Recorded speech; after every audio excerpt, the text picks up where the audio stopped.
So I want to talk to you about the stuff that the professional organizer brings into your house to get organized.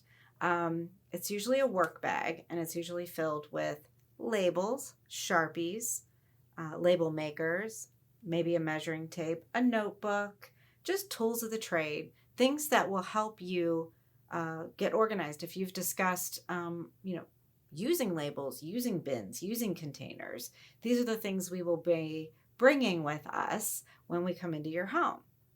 And those are only things that you've decided to use. We will make suggestions, and you must agree because it is your house, or we won't be using them. So it's really about you and what you need in your home to feel more organized.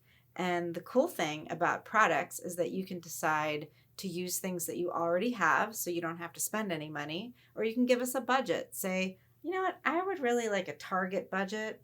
I have a Walmart budget. Or, hey, I want to go all out. I have a Container Store budget and I want things to match, because your standards of how you want things to look at the end of our session is completely up to you.